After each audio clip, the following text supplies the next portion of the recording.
Wingman Joker, thank you for listening to this channel and please support the channel. Please subscribe. Chapter 406, Lara vs Rex.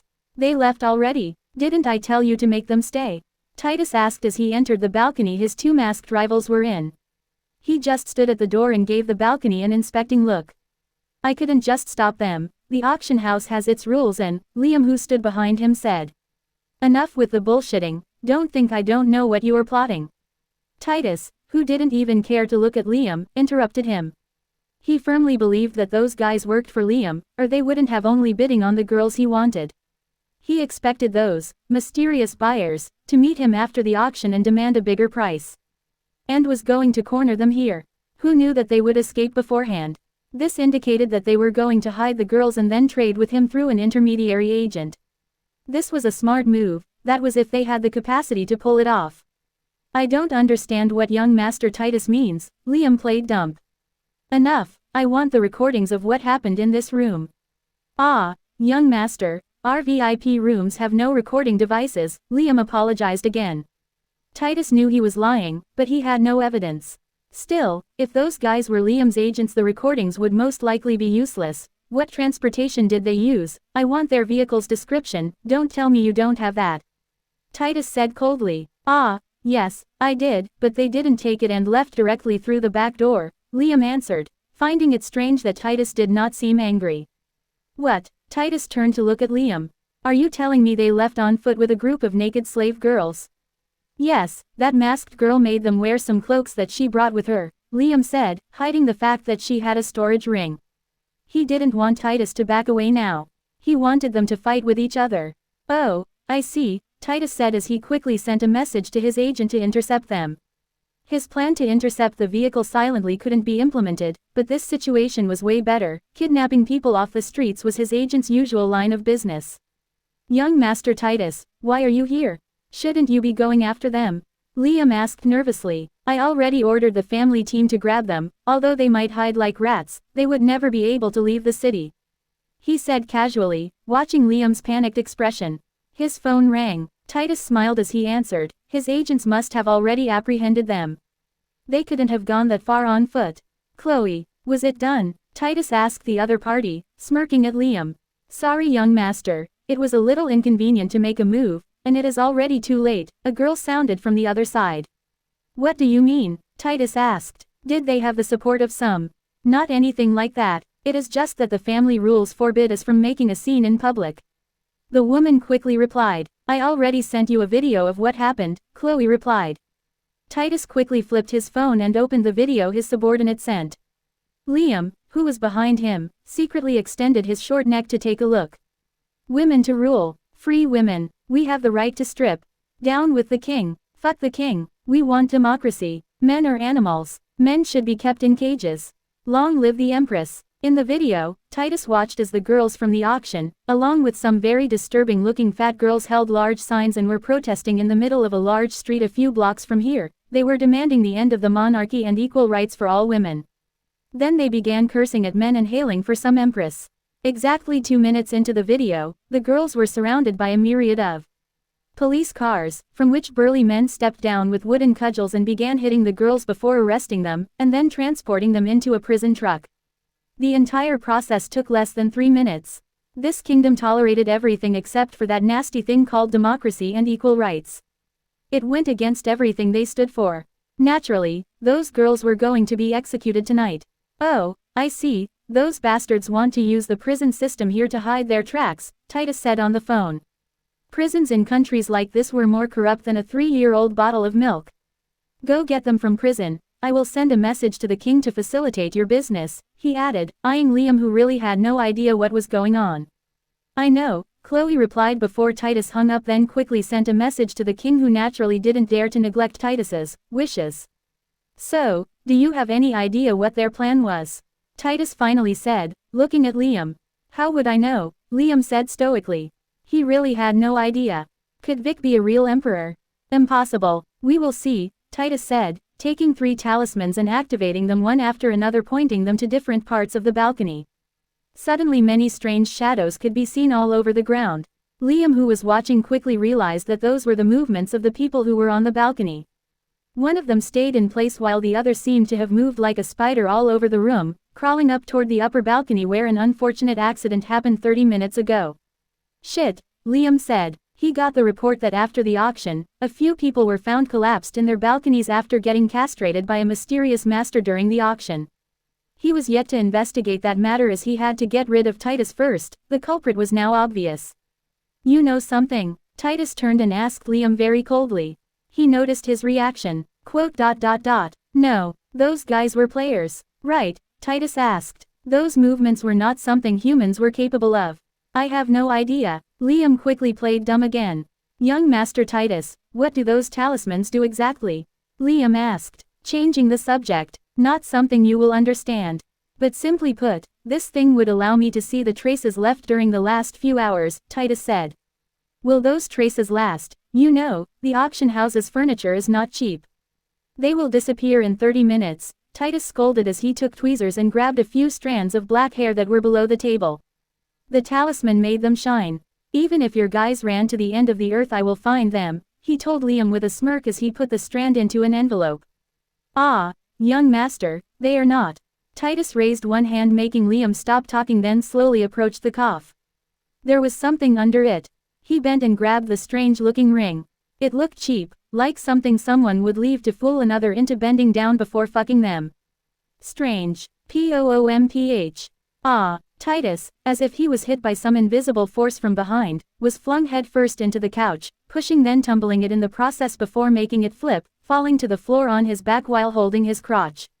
Ah, 3 masked women in black appeared out of nowhere and immediately secured the room, 2 pushing Liam to the ground and pointing a dagger to his neck while the other quickly checked on her young master who had blood seeping from his pants. Ah, bastard, how dare you, ah, Titus wailed, pointing at Liam. He thought, the latter was the one who hit him from the back. Just you wait I will, ah, he began to scream again then passed out.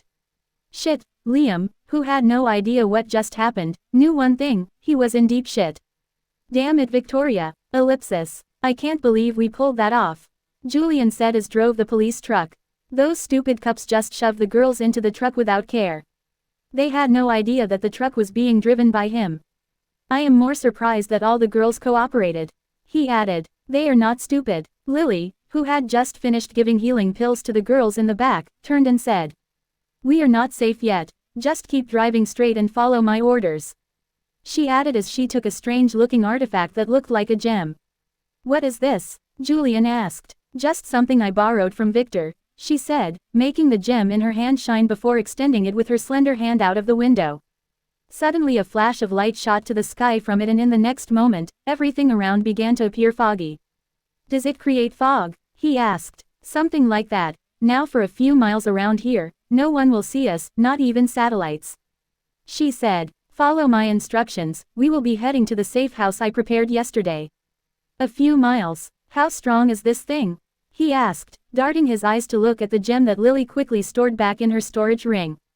Very powerful. Don't look like that, you can't use it. It is marked by Victor and only if you or his wife or slave would you be able to use it to this extent.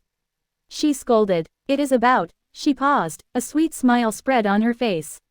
What? Julian asked as he felt a shiver in his spine. My delayed strike had just activated successfully. She said. The world had just lost a man and gained a new eunuch. She added. Ellipsis. Are they going to fight? Roy asked. Just after dinner, the butler George announced that young Master Rex was going to have a friendly match with young Miss Lara. All the heirs were invited to watch. So Roy with Roxy and the rest of his brothers and sisters hurried to the arena where the fight was going to happen. Apparently, Roxy said, hopefully she will kick his ass, she added in a low voice. Earlier in the day she was forced by Rex to run through the forest behind the mansion while carrying some weights as a test.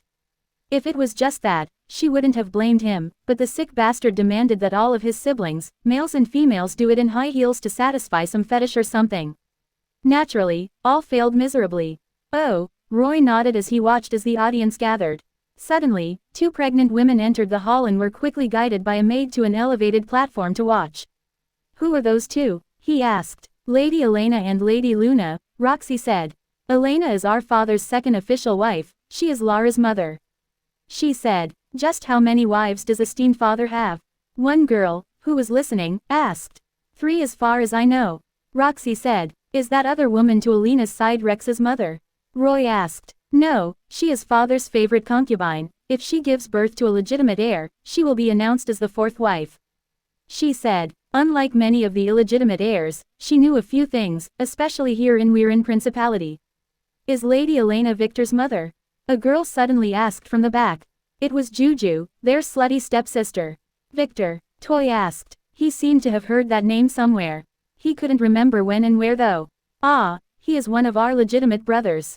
I met him a few months ago, and he is super hot and cool. Juju said. His wedding was just a few weeks ago. Sadly, father didn't allow me to attend, she sighed, pouting. Oh, holy shit. Roy finally remembered the mass wedding. Was that pervert his brother? He had no idea. Damn it. His little sisters spent that entire day in front of the little TV they had in their apartment.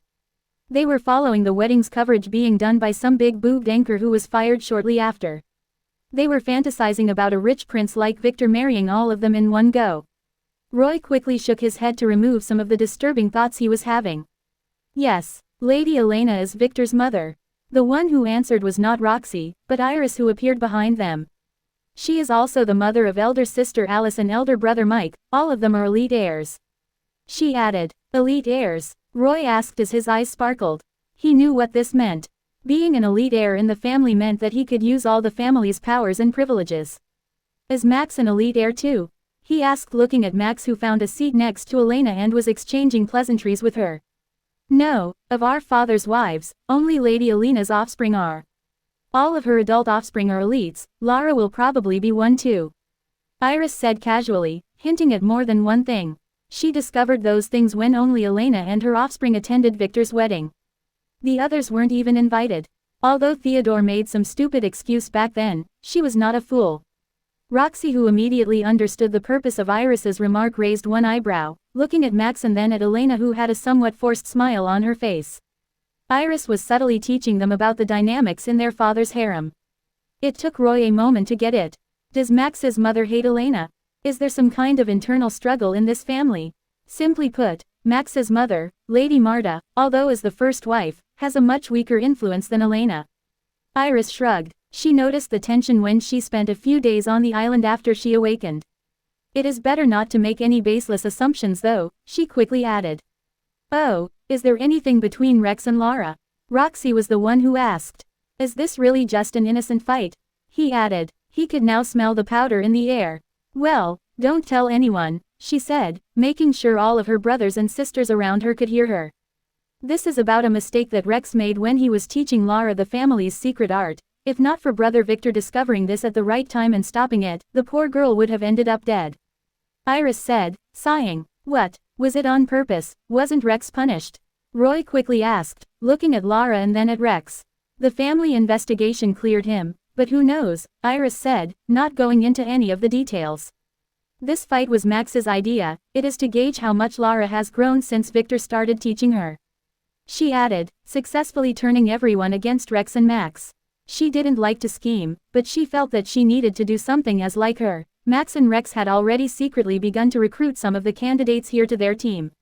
She feared that by the time Victor and the others arrived here, all the good ones would have already been lost to Max. Oh, everyone nodded as both Rex and Lara climbed onto the stage. Rex, who didn't even care to change his suit, just stretched casually before taking off his watch and giving it to a maid to keep for him. Lara, on the other hand, seems to have changed into a pink fashionable tracksuit and was doing some warm-ups seriously with the help of her lowly maids. Are you both ready? George, who was acting as a referee, asked. Yes, both of them answered at the same time. Good, remember, this is just a friendly fight, no weapons are allowed, only use the families. Art to make a good demonstration for your brothers and sisters, he said as he stepped back. You may start, he said. Lara slowly took a fighting stance. Rex, on the other hand, smirked as he slowly stepped forward while clenching his fist. Let me see how far you have progressed, he said, standing 3 feet away from her. I will give you 3 strikes first. I don't want to be scolded by my father later for not going easy on you. Esteemed brother, you must take this seriously, Lara said, not relaxing her stance. I have grown much stronger. So have I, Rex said, pulling his cuffs to reveal his tanned muscular arms. Come on now, Do it like you mean it, or you will never get a chance later. He said, secretly nodding to Max, who nodded back. But, just do it like a Von Weiss. Rex scolded. Lara bit her lip, then pounced forward. Rex saw nothing as Lara disappeared. Above you, Max exclaimed, making Rex instinctively make a roll forward just in time when Lara dived down to the point where he was a moment ago, crushing the stage with her foot. Rex could only catch a glimpse of her before she disappeared again. He turned to look where she went, but he saw nothing. Left. Max helped him again, making him use all of his strength to move to the left. This was a mistake, as what Max meant was Lara from attacking from the left. Rex, who moved abruptly, dived with his face into Lara's delicate foot. There was a flash of light, then like a ball in one of those old soccer cartoons, he was kicked out of the arena, right into a wall. It took a mere split second for the fight to be concluded. Many of the watchers gasped as they watched him slide down. For the few of them who underwent Lara's test, this was a very similar view.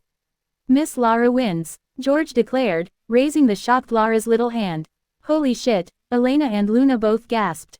Fucking loser, Max said, disregarding Rex as he began to inspect Lara. Others began to gossip, many gloating, feeling that Rex deserved this. Will he be okay? Lara, who was about to cry, suddenly asked George. I didn't mean to do it this strongly, he just moved into my foot, she added nervously. She remembered her esteemed brother being very strong. Was he taking some bad drugs or something? Ren had told her that drugs were bad for the body. It is okay, in the arena you should never hold back. George said, giving Rex a glance. And he is fine, probably just a broken neck, he added nervously before feeling a little relieved when the paramedics who ran to Rex's side gave him a nod. He noticed it, just when Lara hit, Rex's life-saving talisman activated. Hopefully, Master Theodore would not blame him later.